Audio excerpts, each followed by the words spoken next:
Вчора до вечора фактично дуже активно обговорювали в Україні випадок ракетного удару по Одесі.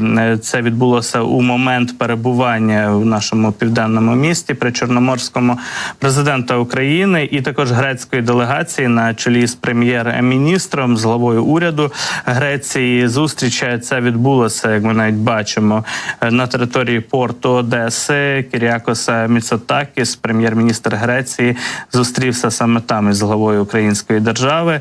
З грецького боку також були присутні інші міністри, високопосадовці, і цей офіційний візит було заплановано заздалегідь, хоча його деталі і дату точно ніхто не розголошував. Це з міркувань безпеки, ця інформація була фактично таємною, закритою. Однак росіяни, очевидно, якось дізналися або дізналися в останній момент і вирішили вдарити ракетою якраз в район Одеського порту. Грецька преса писала про те, що ракета дуже близько влучила, прилетіла від місця зустрічі якраз обох державних делегацій. І сам прем'єр-міністр Греції теж цю подію коментував як, скажімо так, дійсно незабутній досвід, вражаючий досвід. Саме так висловився Кіріакос Міцотакіс з приводу пережитого в Одесі. Однак цей російський удар не вплинув, як бачимо, абсолютно на розклад зустрічі між українським президентом та прем'єром Греції. Відвідали вони і територію порту, оглянули, і завдані Росією руйнування оглянули так само там. Бачимо, що досі видно ці руйнування і на фасаді готелю Приморського, і на інших об'єктах. Ну і також відвідали і храм, який постраждав у центрі Одеси, історичний храм, який Росія раніше теж зачепила своєю ракетою. Фактично удар прийшовся в район цієї святині. Досі там бачимо, що конструкції зазнали руйнування, але все законсервовано і готується до відновлення. І, можливо, Греція долучиться до відновлення Одеси. Принаймні, такі заяви з боку урядовців грецьких звучать, що, власне, в відновленні Одеси Греція як партнер України дуже зацікавлена.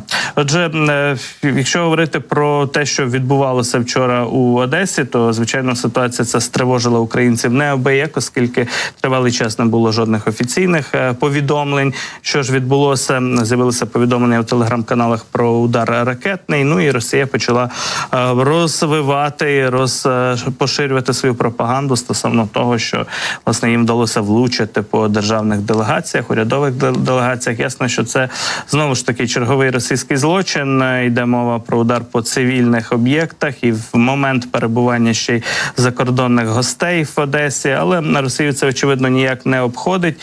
І в момент цього прильоту, ось як його описує якраз глава грецького уряду, президент Зеленський, його штаб показували нам і пояснювали значення порту, те, що робиться, щоб його відновити, посилити морські шляхи до України. І вже в самому кінці ми почули звук сирен і вибухи, які були дуже близько від нас. Ми не встигли піти у захищене місце. Це дуже вражаючий досвід, сказав Кіріакос Міцотакіс. Ну, а які потім можуть бути у грецьких гостей висновки після такого візиту? Тільки те, що Росія – це абсолютно скажений агресор, і Україні треба більше допомагати, адже були готові, наприклад, знищити цілу закордонну делегацію на чолі з прем'єр-міністром Греції, росіяни своїм ракетним ударом, тільки аби завдати українцям якнайбільше шкоди і вдарити поближче до Зеленського цією ракетою. Володимир Зеленський теж коментував цю ситуацію. Він заявив, що ми бачили сьогодні цей удар, і тепер, очевидно, всім, з ким ми маємо справу, їм все одно куди бити, мається на увазі росіянам. І знаю, що сьогодні були також жертви. Не знаю деталей, але є загиблі і поранені. Заявив відразу ж таки по гарячих слідах після цього обстрілу глава держави. Згодом стало відомо, що йде мова про 5 загиблих людей в Одесі внаслідок цього удару злочинного з боку Росії. Ми можемо послухати також пряму мову президента із вечірнього звернення глави держави, де він коментує ситуацію в Одесі і зустріч якраз із грецькою делегацією. Систем ППО та можливості виробляти зброю для захисту у світі достатньо. Зброя потрібна тут, щоб рятувала життя людей. Рішення потрібні зараз, не колись, а для людей, які щодня і щоночі витримують терористичні атаки. Тільки за минулу ніч, тільки проти Одеси було 20 шахедів. Сьогоднішній ранок чергова ракетна атака проти міста. Є поранені, є загиблі. Потрібно більше захисту. Я говорив сьогодні з прем'єр-міністром Греції Міцотакісом про те, як тут на півдні України можна посилити наших людей. Будуть перемовини із іншими державами та лідерами. Ми дуже цінуємо кожен прояв допомоги. Провів сьогодні оперативну нараду з місцевими керівниками, обласною владою, також урядовцями, щоб надали всю необхідну допомогу людям, які втратили житло від російських ударів. Отож, такий от фрагмент звернення президента Зеленського, який стосується Одеси. На жаль, Одеса дуже страждає від ворожих ударів із повітря і дронами, і ракетами.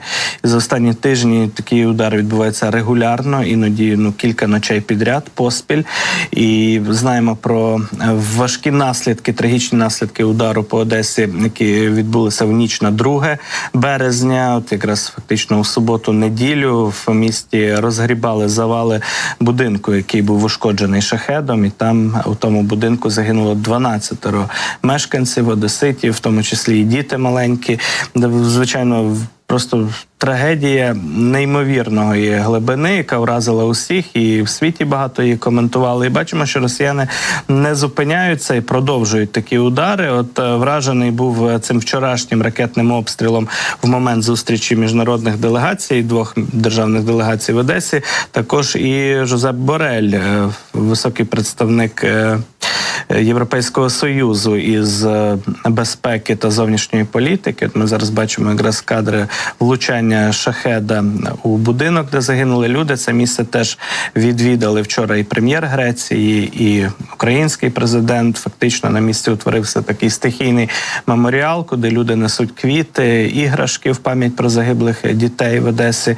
І от бачимо, що віддали шану також загиблим обоє представників політичної влади України та Греції. Дійсно, це місце тепер залишиться назавжди таким шрамом і раною в місті Одеса і пам'яттю про ті злочини, про ту війну, яку ми зараз переживаємо. Отже, Жозеп Борель так само прокоментував, поділився своїми думками і враженнями від того, що відбулося вчора, коли росіяни ракетою вдарили по Одесі. Борель заявив наступне: Путіну байдуже на будь-які норми, міжнародні чи інші, і загалом можна очікувати, власне, від Путіна будь-чого у цьому сенсі. І цей удар якраз підтверджує, що Україні треба допомагати як найбільше. Путін хоче ескалації, йому байдуже, йому плювати на будь-які норми і обмеження. Головний дипломат ЄС поділився власне своєю позицією. Важливо, аби дійсно такі трагічні і важкі моменти, коли Росія нехтує будь-якими правилами, не те, що ведення війни, а взагалі цивілізованого співіснування, вони підштовхували якраз цивілізований світ, розвинений світ до все більшої підтримки України, надання якнайбільшої кількості зброї. Ну і про систему ППО президент Зеленський говорив окремо.